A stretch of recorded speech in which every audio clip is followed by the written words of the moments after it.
சில நிலை மாற்றங்கள் பின்வருமாறு: உருகுதல், திண்மத்திலிருந்து திரவத்திற்கு மாறுவது. ஆவியாதல், திரவத்திலிருந்து வாயுவிற்கு மாறுவது. உறைதல், திரவத்திலிருந்து திண்மத்திற்கு மாறுவது. ஆவி சுருங்குதல், வாயுவிலிருந்து திரவத்திற்கு மாறுவது. பதங்கமாதல், திண்மத்திலிருந்து வாயுவிற்கு மாறுவது. பதங்கமாதலுக்கு எடுத்துக்காட்டு கற்பூரம்.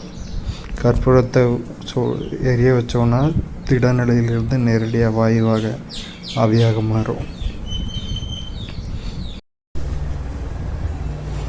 டெல்லியில் உள்ள இரும்புத்தூண் ஆச்சரியத்தக்க வகையில் துருப்பிடிக்கவில்லை. டெல்லியில் உள்ள குதுப் மினார் வளாகத்தில் 1600 ஆண்டுகள் பழமை வாய்ந்த ஒரு இரும்புத்தூண் உள்ளது. இவ்வளவு நூற்றாண்டுகள் கடந்தும் எந்த கூரையும் இன்றி புறவழியில் உள்ள அந்த இரும்புத்தூண் துருப்பிடிக்கவில்லை. இதிலிருந்து 16ஆம் நூற்றாண்டிலேயே துருப்பிடித்தலை தவிர்க்கும் உலோக தொழில்நுட்பத்தில் இந்திய அறிவியலாளர்கள் சிறந்து விளங்கியது புலனாகிறது.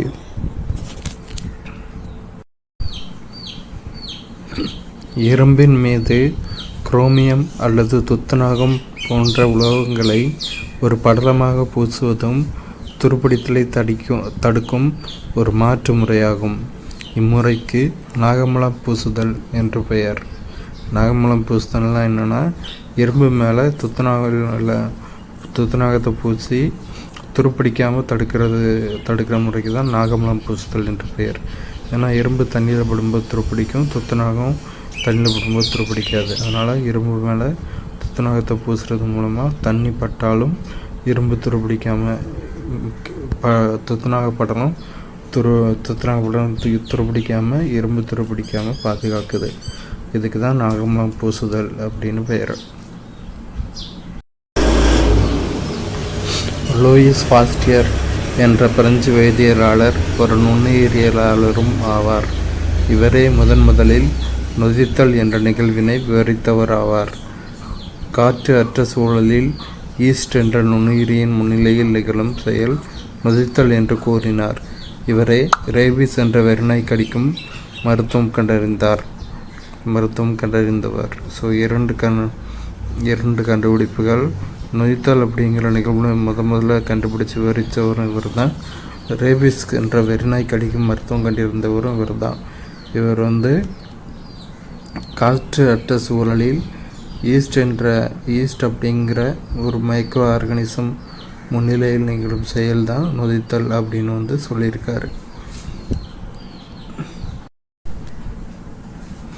வினையூக்கி. எந்த ஒரு பொருள் ஒரு வேதி வினையில் எந்த மாற்றத்திற்கும் உட்படாமல் வேதி மாற்றத்தின் வேகத்தினை மட்டும் துரிதப்படுத்துமோ அப்பொருளுக்கு வினையூக்கி என்று பெயர். எடுத்துக்காட்டாக சர்க்கரையின் நொதித்தலில் ஈஸ்டில் உள்ள நொதிகள் வினையூக்கியாக செயல்படுகிறது. வினையூக்கி அப்படின்னா கேட்டலிஸ்ட். இது ஒரு கெமிக்கல் ரியாக்ஷனில் எந்த கெமிக்கல் சேஞ்சுக்கும் உட்படாது. ஆனால் அந்த கெமிக்கல் ரியாக்ஷனோட ஸ்பீடை அதிகமாக்கும். இதுக்கு தான் வினையூக்கி, கேட்டலிஸ்ட் அப்படின்னு பேர்.